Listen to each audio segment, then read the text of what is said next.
আসসালামু আলাইকুম ভিউয়ার্স, বাংলাদেশের সর্বশেষ আপডেট সংবাদে আপনাদের স্বাগত। জানিয়ে দিব আমাদের হাতে থাকা সর্বশেষ গুরুত্বপূর্ণ আপডেট বাংলা সংবাদ। ভারতের কাছে শেখ হাসিনাকে ফেরত চাইবে বাংলাদেশ। জানিয়ে দিব সমন্বয়ক পরিচয়, ছাত্রলীগ কর্মী, ছাত্রদল নেতা ও জামায়াতের সাবেক আমিরের ছেলের চাঁদাবাজি। আরো জানিয়ে দিব সাবেক পরিকল্পনা মন্ত্রী এম এ মান্নান সুনামগঞ্জে নিজ বাড়ি থেকে গ্রেপ্তার। এবং আরো জানিয়ে দিব সাবেক সেনাপ্রধান আজিজ আহমেদ সহ ৫ জনের বিরুদ্ধে মামলা। এদিকে ঢাকা বিশ্ববিদ্যালয়ের দলীয় ছাত্র শিক্ষক রাজনীতি বন্ধ রাখার সিদ্ধান্ত। সর্বশেষ জানিয়ে দিব মব জাস্টিস নিয়ে অবস্থান তুলে ধরলেন সমন্বয়ক নাহিদ, সার্জিস ও হাসনাত। শুনছিলেন সংবাদ শিরোনাম, এরপর বিস্তারিত। তার আগে অনুরোধ থাকবে, ভিডিওটি যদি ভালো লেগে থাকে ভিডিওটিতে একটি লাইক এবং কমেন্ট করে জানিয়ে দিন ভিডিও সম্পর্কে আপনার মূল্যবান মতামত, এবং আরো কমেন্ট করে জানিয়ে দিন ভিডিওটি আপনি কোথা থেকে দেখছেন এবং শুনছেন। ভারতের কাছে শেখ হাসিনাকে ফেরত চাইবে বাংলাদেশ। জুলাই আগস্টের আন্দোলনের হত্যার ঘটনায় আন্তর্জাতিক অপরাধ ট্রাইব্যুনালে বিচার শুরু হলে ভারতের কাছে শেখ হাসিনাকে ফেরত চাইবে বাংলাদেশ। ভারতের সাথে থাকা বন্দী প্রত্যাপন্ন চুক্তি অনুযায়ী তাকে ফেরত চাওয়া হবে বলে জানিয়েছে আইন উপদেষ্টা আসিফ নজরুল। বৃহস্পতিবার 19 সেপ্টেম্বর সাংবাদিক কাঠামো সংস্কারে গঠিত কমিটির সাথে উপদেষ্টা পরিষদের বৈঠক শেষে এক সংবাদ সম্মেলনে একথা জানান তিনি। ঢাকা বিশ্ববিদ্যালয় গণপিটুনিতে তোফাজ্জল হোসেন নামে এক যুবকের মৃত্যুর বিষয়ে প্রশ্ন করা হলে অধ্যাপক নজরুল বলেন, কোন রকম মব জাস্টিস বিচার বহির্ভূত হত্যাকে কোনোভাবেই মেনে নেওয়া হবে না। ঢাকা বিশ্ববিদ্যালয়ের ঘটনায় মর্মাহত মব জাস্টিস আড়াতে যত রকম পদক্ষেপ নেওয়া দরকার নেওয়া হবে, এর সাথে জড়িত কাউকে ছাড় দেওয়া হবে না বলে হুঁশিয়ারি দিয়েছে আইন উপদেষ্টা। তিনি বলেন, এসব ক্ষেত্রে সরকার তাৎক্ষণিকভাবে ব্যবস্থা নেবে। এই আইনের মাধ্যমে দোষীদের উপযুক্ত শাস্তির ব্যবস্থা করা হবে। সূত্র বিবিসি।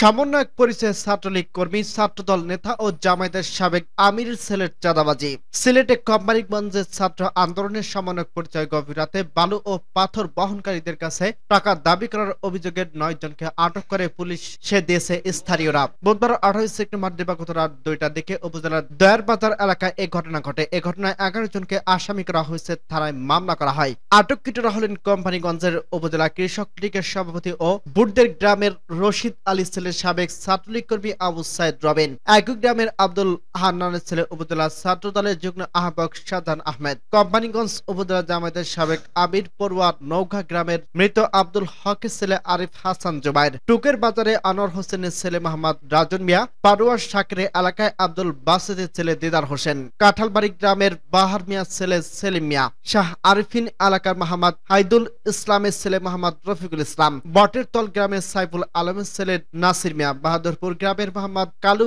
ভুইয়ার ছেলে সুলাইমান। আটককৃতদের মধ্যে আবু সাইদ রবিন, শাহজাহান আহমেদ ও আরিফ হাসান জুবাইর কোম্পানিগঞ্জ বৈষম্য বিরোধী ছাত্র আন্দোলনের সমন্বয়ক হিসেবে বিভিন্ন কর্মসূচিতে ছিলেন। পাশাপাশি উপজেলার বিভিন্ন সরকারি দপ্তরের সমন্বয়ক পরিচয়, দুর্নীতিমুক্ত সরকারি সেবা নিশ্চিত সভা করতেও দেখা গেছে।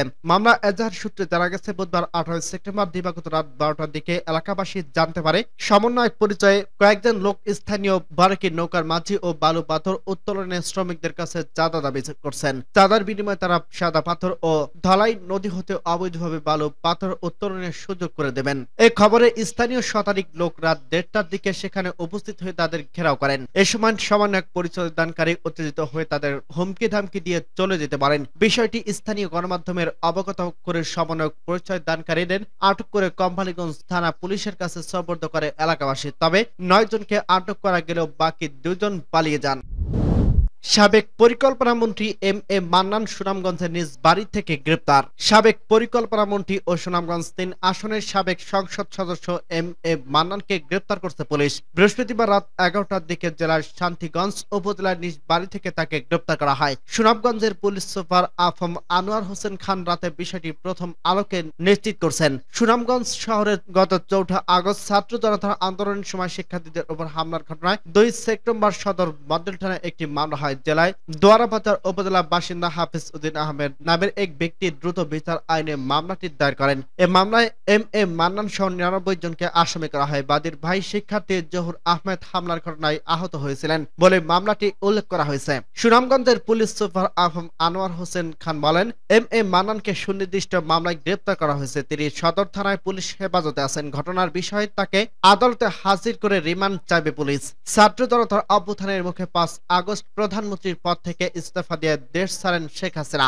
এরপর থেকে এখন পর্যন্ত আওয়ামী লীগ সরকারের মন্ত্রী, সংসদ সদস্য, উপদেষ্টা ও শীর্ষ পর্যায়ের নেতা মিলিয়ে ৩২ জনকে গ্রেপ্তার করা হলো। সাবেক সেনাপ্রধান আজিজ আহমেদ সহ ৫ জনের বিরুদ্ধে মামলা। সাবেক সেনাপ্রধান আজিজ আহমেদ ও তার ভাই হারিস আহমেদ ও জোসেফ আহমেদ সহ ৫ জনের বিরুদ্ধে মামলা করা হয়েছে। বৃহস্পতিবার ১৯ September Dhaka metropolitan magistrate Ali হায়দারের আদালতে এই মামলাটি করা হয়। মামলাটি আবেদন করেন Japan Bangladesh security spring and পেপারসের চেয়ারম্যান সেরিন প্রধান। তিনি আসামিদের বিরুদ্ধে শত কোটি টাকা চাঁদা দাবির অভিযোগে এই মামলা করেন। বিচারক বাদীর জবানবন্দি গ্রহণ করে সিআইডি পুলিশকে তদন্ত করে প্রতিবেদন দাখিলের নির্দেশ দেন। অপর আসামিদের মধ্যে রয়েছেন সাবেক পুলিশ প্রধান বেনজির আহমেদ ও র‍্যাব ৩ এর সাবেক অধিনায়ক সাফিউল্লাহ বুলবুল। নথি থেকে জানা গেছে ২০১৯ সালের ৭ সেপ্টেম্বর অন্যান্য আসামিদের নির্দেশে শফিউল্লাহ বুলবুল সেলিম প্রধানের গুলশানের বাসায় গিয়ে রেঞ্জ রোভার গাড়ির চাঁদা দাবি করেন। আবার একই বছরের ২৪ সেপ্টেম্বর তার বাসায় গিয়ে ১০০ কোটি টাকা চাঁদা দাবি করে আসামিরা। তাতে আরো বলা হয় ২০১৯ সালের ৩০ সেপ্টেম্বর হযরত শাহজালাল আন্তর্জাতিক বিমানবন্দর দিয়ে থাইল্যান্ডে যাচ্ছিলেন। ওই সময় বিমানের ভেতর থেকে তাকে জোরপূর্বক তুলে নিয়ে অপহরণ করা হয়। পরে তাকে র‍্যাব ১ অফিসে নিয়ে নির্যাতন করা হয়। রেঞ্জ রোভার গাড়ি ও ১০০ কোটি টাকা চাঁদা না দিলে তাকে মেরে ফেলার হুমকি দেওয়া হয়। পরে তার সাথে থাকা ১০ কোটি টাকার মূল্যবান জিনিসপত্র ছিনিয়ে নেওয়া হয়। ঢাকা বিশ্ববিদ্যালয়ের দলীয় ছাত্র শিক্ষক রাজনীতি বন্ধ রাখার সিদ্ধান্ত। ঢাকা বিশ্ববিদ্যালয়ের ক্যাম্পাসের ছাত্র শিক্ষক ও কর্মকর্তা কর্মচারীদের সব ধরনের দলীয় রাজনৈতিক কর্মকাণ্ড বন্ধ রাখার সিদ্ধান্ত নিয়েছে বিশ্ববিদ্যালয় প্রশাসন। বৃহস্পতিবার বিশ্ববিদ্যালয়ের সর্বোচ্চ নীতি নির্ধারণী সিন্ডিকেটের সভায় এ সিদ্ধান্ত হয়। পরবর্তী নির্দেশনা না দেওয়া পর্যন্ত এ সিদ্ধান্ত কার্যকর থাকবে। বৃহস্পতিবার সন্ধ্যা ৭টা থেকে রাত ৯:৩০ পর্যন্ত সিন্ডিকেটের জরুরি সভা হয়। বিশ্ববিদ্যালয়ের উপাচার্য কার্যালয় সংলগ্ন লাউঞ্জে এ সভা হয়। সবাই সিন্ডিকেটের ১৭ সদস্যের মধ্যে ১৫ জন অংশ নেন। বৈঠকে অংশ নেওয়া সিন্ডিকেট সদস্য মোহাম্মদ নিজামুল হক ভূঁইয়া বলেন, সিন্ডিকেটের জরুরি সভা ঢাকা বিশ্ববিদ্যালয় ক্যাম্পাসের শিক্ষক, শিক্ষার্থী ও কর্মকর্তা কর্মচারীদের সব ধরনের দলীয় লেজুর ভিত্তিক রাজনীতি পরবর্তী নির্দেশনা না দেওয়া পর্যন্ত বন্ধ রাখার সিদ্ধান্ত হয়েছে। এই বিষয়ে ঢাকা বিশ্ববিদ্যালয় কর্তৃপক্ষের আনুষ্ঠানিক বক্তব্য জানতে চাইলে বিশ্ববিদ্যালয়ের সহ উপাচার্য প্রশাসক সাইমা হক বিদিশা রাতে বলেন, রাজনীতির বিষয়ে সিন্ডিকেট সদস্যরা মতামত দিয়েছেন, সেগুলো পর্যালোচনা করে শীঘ্রই একটি সারসংক্ষেপ বিজ্ঞপ্তি আকারে প্রকাশ করা হবে। তবে এখন পর্যন্ত এ বিষয়ে কোনো চূড়ান্ত সিদ্ধান্ত হয়নি। কোটা সংস্কার আন্দোলনে এক পর্যায়ে শিক্ষার্থীর যে ৯ দফা দাবি দিয়েছিল সেগুলোর মধ্যে একটি ছিল বিশ্ববিদ্যালয় ক্যাম্পাসে দলীয় লেজুর ভিত্তির রাজনীতি নিষিদ্ধ করা। ছাত্র জনতা আন্দোলনের মুখে গত ৫ আগস্ট আওয়ামী লীগ সরকারের পতন হয়। এরপর বিশ্ববিদ্যালয় ক্যাম্পাসে দলীয় রাজনীতির বন্ধ যে বিক্ষোভ মিছিল ও সমাবেশ করতেন একদল শিক্ষার্থী। এর মধ্যে গত বুধবার রাতে ঢাকা বিশ্ববিদ্যালয় ফজলুল হক হলে চোর সন্দেহে এক যুবককে পিটিয়ে হত্যা করা হয়েছে। একই রাতে জাহাঙ্গীরনগর বিশ্ববিদ্যালয় ছাত্রলীগের সাবেক নেতাকে পিটিয়ে হত্যা করছে একদল শিক্ষার্থী। এই দুই ঘটনা নিয়ে দিনভর বিভিন্ন মহলে আলোচনা চলছে। এভাবে মানুষকে পিটিয়ে হত্যার প্রতিবাদে জানালো বিভিন্ন দল, সংগঠন ও নানা শ্রেণী পেশার মানুষ। ঢাকা বিশ্ববিদ্যালয়ের যুবককে পিটিয়ে হত্যার ঘটনায় ইতিমধ্যে এফএইচ হলে ৬ শিক্ষার্থীকে আটক করা হয়েছে। ওই প্রেক্ষাপটে অনুষ্ঠিত সিন্ডিকেটের জরুরি সভায় বিশ্ববিদ্যালয় ক্যাম্পাসে সব ধরনের দলীয় রাজনীতি বন্ধ রাখার সিদ্ধান্ত নেওয়া হলো। মব জাস্টিস নিয়ে অবস্থান তুলে ধরলেন সমন্বয়ক নাহিদ, সার্জিস ও হাসনাত। মব জাস্টিস বা উশৃঙ্খলা জনতার হাতে বিচারের বিপক্ষে নিজেদের অবস্থান তুলে ধরলেন বৈষম্য বিরোধী ছাত্র আন্দোলনের ৩ সমন্বয়ক নাহিদ ইসলাম, সার্জিস আলম ও হাসনাত আব্দুল্লাহ। তারা ঢাকা বিশ্ববিদ্যালয় ও জাহাঙ্গীরনগর বিশ্ববিদ্যালয়ের দুজনকে মারধর করে হত্যার ঘটনায় বিচারের নিশ্চিতের তাগিদ দিয়েছেন। বৈষম্য বিরোধী ছাত্র আন্দোলনের সমন্বয়ক এবং অন্তর্বর্তী সরকারের তথ্য ও সম্প্রচার মন্ত্রণালয়ের উপদেষ্টা নাহিদ ইসলাম বলেন, নির্যাতনকারী ও সন্ত্রাসীদের বিরুদ্ধে অতি দ্রুত আইনি ও প্রশাসনিক ব্যবস্থা না নিলে উত্তেজনা মবকে নিয়ন্ত্রণ করা সম্ভব হবে না। তবে শিক্ষার্থীদের দায়িত্বশীল ভূমিকা পালন করতে হবে। মব জাস্টিস গ্রহণযোগ্য না এবং কোনো সমাধানও আনবে না। ৩ সমন্বয়ক বৃহস্পতিবার সামাজিক যোগাযোগ মাধ্যম ফেসবুকে দেওয়া আলাদা স্ট্যাটাসে নিজেদের অবস্থান তুলে ধরেন। উল্লেখ্য, ঢাকা বিশ্ববিদ্যালয়ের ফজলুল হক মুসলিম হলে গত বুধবার রাতে তোফাজ্জল হোসেন নামের এক ব্যক্তিকে মারধর করে হত্যা করা হয়। অন্যদিকে জাহাঙ্গীরনগর বিশ্ববিদ্যালয়ের ছাত্রলীগের সাবেক নেতা শামীম আহমেদ ওরফে শামীম মোল্লাকে